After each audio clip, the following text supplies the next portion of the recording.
अच्छा, तो सबसे पहले आपको एक चैनल अपडेट दे देता हूँ जो कि अच्छी कहीं से भी नहीं है, लेकिन जो अपना ये साथी है, ये साथी ने थोड़ा सा अभी हमें धोखा दे दिया है। ठीक है, तो अभी ये मैकबुक चल नहीं रहा, तो आपको जो एडिटिंग है वो काफ़ी कम देखने को मिलेगी और ऊपर से जो वीडियो की जो फ्रेम रेट है वो भी कम हो जाएंगे। 60 FPS वीडियो नहीं आ पाएगी, क्योंकि आप जो सारा काम है फिलहाल के लिए वो मुझे इसके ऊपर करना पड़ेगा। तो इसके ऊपर करना पड़ेगा तो भाई फिर इतनी ज़्यादा नहीं लोड ले सकता है। ठीक है, तो मैंने आपको चैनल के बारे में अपडेट दे दी थोड़ी सी, और मेरा मूड ख़राब है यार सही में, क्योंकि मुझे अभी भी पता चला कि अभी ये जो है काम नहीं कर रहा, तो थोड़ा सा मेरा वर्क फ्लो अजीब सा हो जाएगा। तो भाई थोड़े टाइम के लिए सहन कर लेना, जब तक ये ठीक हो जाता है। ठीक हो जाएगा तो उसके बाद नॉर्मल जो वीडियोज़ है वैसे ही आ जाएंगे। खैर, अब मैंने आपका फालतू का टाइम वेस्ट कर दिया चैनल अपडेट देके, अब जरा मेन चीज़ों के ऊपर आते हैं और सबसे पहले स्टोरी की बात करते हैं। तो गाइस, WWE 2023 में आपके लिए जो प्रीमियम लाइव इवेंट का मजा है उसको और ज़्यादा बढ़ाने वाली है। वो कैसे? 2022 में WWE ने काफ़ी सारे जो स्टेडियम वाले इवेंट्स है उसको किया, और मतलब 8 स्टेडियम इवेंट थे, और 2023 में WWE इसको और भी ज़्यादा करने का प्लान कर रही है। मतलब आपको जो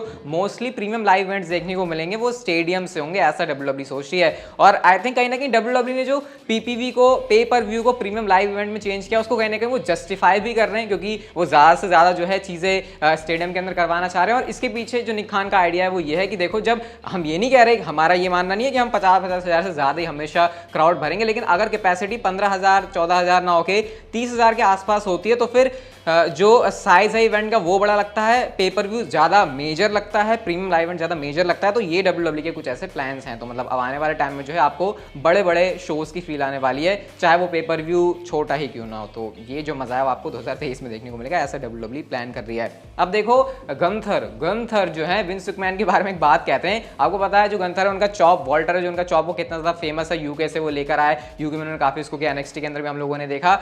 तो जो उनका चॉप है उसके बारे में उनसे सवाल पूछा जाता है कि विंस मैकमैन को चॉप लगाने के बारे में क्या ख्याल है। तो उन्होंने कहा, देखो अभी तक तो विंस मैकमैन को मैंने ऐसा कोई चॉप लगाया नहीं, और ना कोई मुझसे कहता कि मुझे चॉप लगा के दिखाओ, क्योंकि उसे पता है जब उसे चॉप पड़ेगा तो उसका क्या हाल होगा। लेकिन वो ये कहते हैं कि मुझे लगता है कि विंस मैकमैन मेरे चॉप को आसानी से झेल सकते हैं, वो बड़े टफ मैन है। तो ये सोशल मीडिया के ऊपर गंथर ने तारीफ कर दी है विंस मैकमैन की। क्या इसलिए की है कि थोड़ा सा उनको पुश मिल जाए, इसके पीछे रीज़न हो सकता है। खैर जो भी है, लेकिन क्या इमेजिन कर सकते हो आप कि गंथर का जो चॉप है, अगर आपने वो सही से देखा तब आप रिलेट कर पा रहे हो इस वाली स्टोरी से मैं क्या कहना चाह रहा हूँ। वो कितना धांसू, कितना कमाल का पड़ता है। मतलब बिग शो ने भी चॉप लगाया है, हमने वो भी देखा है, खली भी लगाया, वैसे खली के बारे में भी एक बात है। और गंथर भी जो है अपने चॉप वाले मूव के साथ ऐसे पॉपुलर से हो रहे हैं। ब्रॉन स्ट्रोमैन ने रोमन रेंज को ट्रोल कर दिया यार, और ट्रोल करते करते बड़े अलग वे में वो चले गए। उन्होंने सबसे पहले अपने डिजिटल प्लेटफॉर्म के ऊपर इस वाली पिक्चर को पोस्ट किया, जहां पर वो ग्रेटेस्ट रॉयल रंबल के जो है चैंपियन बने थे। ऐसी चैंपियनशिप जो चैंपियनशिप कभी डिफेंड नहीं हुई, को ज्यादा देखने को मिली। तो उन्होंने इसी बात के ऊपर ट्रोल करते हुए लिखा, हा and still and 4 years later, यानी 4 साल के बाद भी वो जो है स्टिल ये चैंपियन है। साथ में वो लिखते हैं #greatest_ever, #royal rumble, #trolling, #CYN, ये उनका प्रमोशन है, उनकी कोई तो कंपनी है, control your narrative, #I did that, #acknowledge me, जो कि आपको पता है रोमन रेंज का फ्रेज है। और साथ में फिर वो लिखते हैं #lol। इसका मतलब वो क्लियरली एक साथ दो चीज़ों को ट्रोल कर रहे हैं कि एक तो वो इस तरीके से चैंपियन बने, और उसके बाद रोमन रेंज जो अपने आप को एक्नॉलेज भी करता फिरता है, एक्नॉलेज मुझे करो क्योंकि ये चैंपियनशिप मेरे से कोई ले नहीं सकता। खैर ज़्यादा कुछ यहाँ पर बताने के लिए है नहीं। इसके बारे में आपके थॉट्स क्या है मुझे आप लोग कमेंट सेक्शन में बता सकते हो।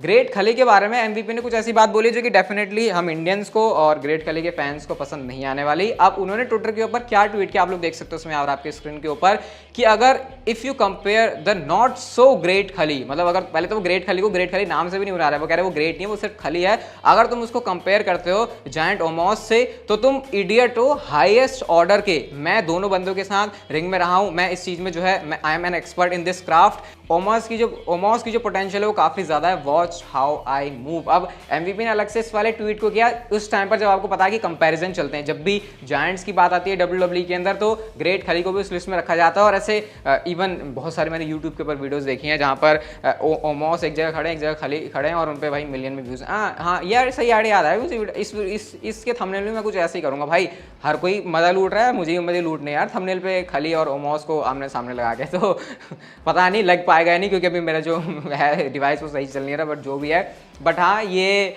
MVP ने बात बोली है, काफ़ी तीखी बात बोली है खली के लिए। आई थिंक इसको हमको उतना सीरियसली नहीं लेना चाहिए, उन्होंने कैरेक्टर में रहकर बोली है, क्योंकि ऑब्वियसली खली एक हॉल ऑफ फेमर है और अलग से वो ट्वीट करके लिख रहे हैं। इसका मतलब कि ऐसा तो है नहीं उनके मन में कोई ऐसे जलन है खली के लिए, बट हाँ फिर भी उन्होंने खली को लपेट जरूर लिया ओमोस के आड़ में। और इसके ऊपर आप कहना क्या चाहोगे मुझे आप लोग कॉमेंट सेक्शन में जरूर बता सकते हो।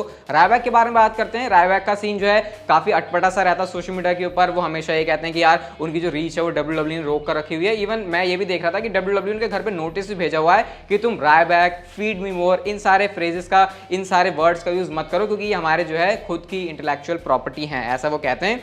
अब खली के बारे में अपडेट, सॉरी रायबैक के बारे में अपडेट ये है कि WWE का इंटरेस्ट है नहीं रायबैक को बुलाने में, क्योंकि बैक स्टेज कुछ बात ही नहीं चलती है रायबैक के बारे में, तो शायद WWE कभी इंटरेस्टेड हो भी ना कि वो रायबैक को अपनी कंपनी के अंदर लेकर आया। तो आप लोग रायबैक के बारे में काफ़ी सारी बातें पूछते हो, तो ये जस्ट जो है अपडेट है।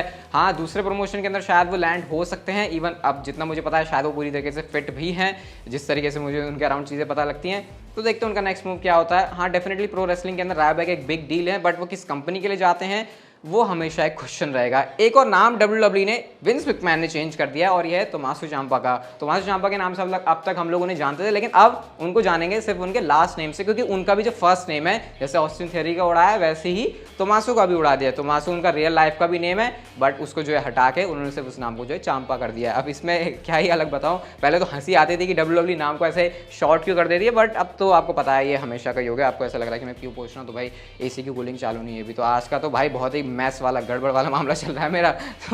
तो मैं बात कर रहा था, ठीक है, टोमासो ciampa की, तो अब उनको आप जानोगे सिर्फ ciampa के नाम से।